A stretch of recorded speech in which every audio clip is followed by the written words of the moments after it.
ஊரப்பாக்கத்தில் தமிழக முதலமைச்சரின் 4 ஆண்டு சாதனை விளக்க பொதுக்கூட்டம். திமுக எம்எல்ஏ பங்கேற்பு.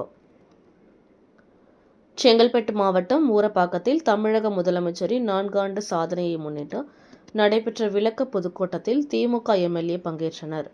காஞ்சிபுரம் வடக்கு மாவட்டம் காட்டாங்குளத்தூர் வடக்கு ஒன்றிய திமுக சார்பில் தமிழக முதலமைச்சரின் 4 ஆண்டு சாதனையை முன்னிட்டு விளக்க பொதுக்கூட்டம் நடைபெற்றது. இதில் வடக்கு ஒன்றிய செயலாளர் எம்.டி. லோகநாதன் தலைமை தாங்கினார். ஊரப்பாக்கம் ஊராட்சி மன்ற தலைவர் பவானி கார்த்திக், துணைத் தலைவர் ரேகா கார்த்திக், ஒன்றிய உறுப்பினர்கள் ஸ்ரீகாந்த், குணா, ஆறுமுகம், ராஜேந்திரன், பொன்னுசாமி, மாவட்ட தொண்டர் அணி அமைப்பாளர்கள் ஜான் தினகரன், கண்ணன் ஆகியோர் முன்னிலை வகித்தனர். இதில் சிறப்பு அழைப்பாளராக தலைமை கழக பேச்சாளர் ஒப்பிலாமணி, ஸ்ரீலேகா, செங்கல்பட்டு தொகுதி எம்எல்ஏ வரலட்சுமி மதுசூதனன், ஒன்றிய குழு பெருந்தலைவர் உதயா கருணாகரன் ஆகியோர் கலந்து கொண்டு தமிழக முதலமைச்சரின் 4 ஆண்டு சாதனைகளை விளக்கி சிறப்புரையாற்றினர்.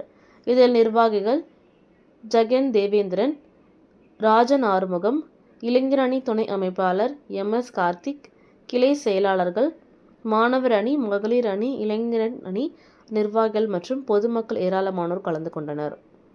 இலவசமா சீருட கொடுத்தாரு, அது கூட கலைஞருக்கு சாதாரணம். இன்னும் சொல்ற அக்கா மாநாடு மயிலாட பார்க்க கடல் டிவி கொடுத்துமே, அது கூட கலைஞருக்கு சாதாரணம். இன்னும் சொல்ற பெண்களுக்கு சொத்துல சமபங்கு உரிமை கொடுத்துமே, அது கூட கலைஞருக்கு சாதாரணம். பெண்கள் சுய உதவி குழு கொடுத்துமே, அது கூட கலைஞருக்கு சாதாரணம். இன்னும் சொல்ற 108 ஆம்புலன்ஸ் கொடுத்துமே, அது கூட கலைஞருக்கு சாதாரணம். கலைஞர் காப்பீடு திட்டம் கொடுத்துமே, அது கூட கலைஞருக்கு சாதாரணம். இன்னும் சொல்ற டைடல் பார்க்க உருவாக்கணுமே, அது கூட கலைஞருக்கு சாதாரணம். ஆண்டுக்கு 5 லட்சம் பேருக்கு வேலை வாய்ப்பு கொடுத்துமே, அது கூட கலைஞருக்கு சாதாரணம். பட்டா கொடுத்துமே, அது கூட கலைஞருக்கு சாதாரணம். 5ஆம் மறுமலர்ச்சி திட்டம், அது கூட கலைஞருக்கு சாதாரணம். நமக்கு நாமே திட்டம், அது கூட கலைஞருக்கு சாதாரணம்.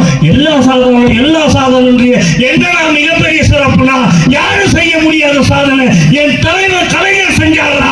அனைத்து ஜாதியும் அச்சகராக சட்டத்தை கொண்டு வந்து இந்த நாட்டில் புரட்சி உருவாக்குற ஆட்சியில் அதிமுக ஆட்சி.